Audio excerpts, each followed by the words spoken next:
Wow. There are so many lessons learned that I've had in my life. It was hard to decide on just one for this story slam. But I decided to share a lessons learned that happened to me very early on in my career.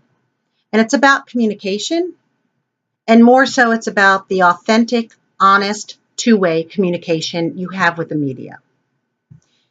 At the time, I was a marketing director for a shopping center or a mall. Our mall was 1,000,000 square feet. That's about the size of 3 football fields. We had over 100 stores of all shapes and sizes under our one footprint or our roof.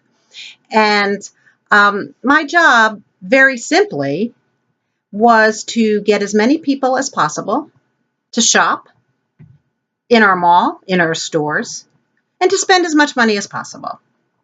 At the time, it was really all about bricks and mortar and shopping. This was before Amazon.com. This was before you could purchase something with a touch of a button by just taking your phone out of your pocket and having it delivered within hours almost today. This is a time when people went to shopping centers as a family outing with their friends, for socialization, for exercise, and the mall really was the area's community center. In order to get people to come back again and again, we did a series of events.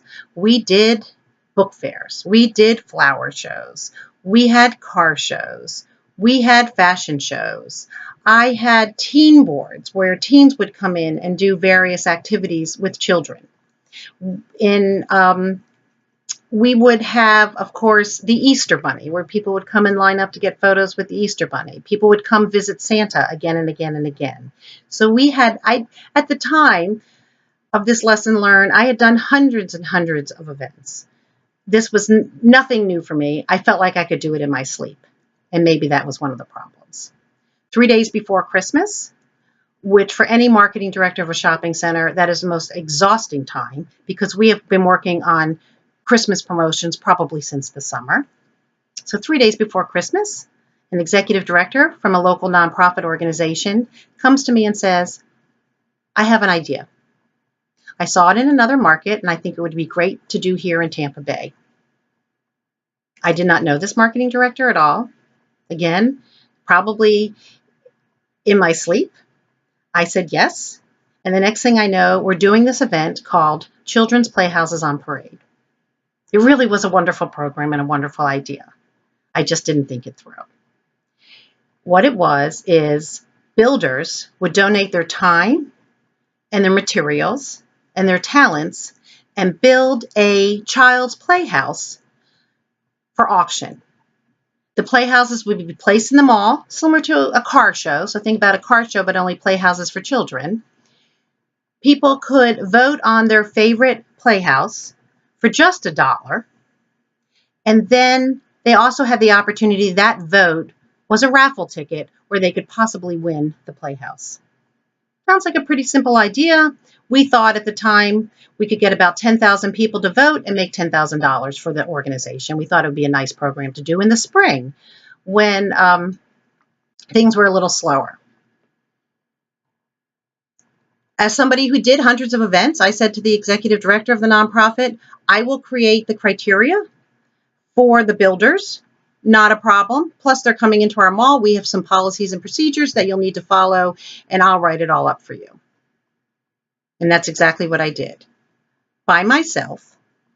Also, asterisk, another silly thing to do, lesson learned. But by myself, I created the criteria. I had done these events before. How hard could it be? When I thought about the playhouses, I thought what size could come into the mall. We had promotional doors, which like garage doors for larger things, and they measure 10 by 10. So as part of the criteria for the builders, we said the house can be no larger than 10 by 10. And we were on our way. When it came time for the houses to be delivered, 5 a.m. one Sunday morning, we needed to do it at a time when nobody was in the shopping center. The builders brought their homes. That's where we learned of the failure of communication. By telling a builder 10 by 10 they saw that the house had to be, the playhouse had to be 10 by 10. They saw that as the footprint of the home. In my mind, it was the entire home. So what was not included was the porches, the eaves, the gutters. One of the playhouses even had a fire pole that went outside the window, and a child could shimmy down from the second floor down to the first floor, child size second floor, down to the first floor to exit the building. We were able to, that in itself was a failure, but we were able to rectify it by, instead of having the playhouses go inside, I immediately created a Street of Dreams outside, and we turned an indoor event into an outdoor event. Here's where the lesson of open, honest, authentic communication. Being the good PR person that I was, I followed up with our media. I had already sent them a release talking about the homes that were to come.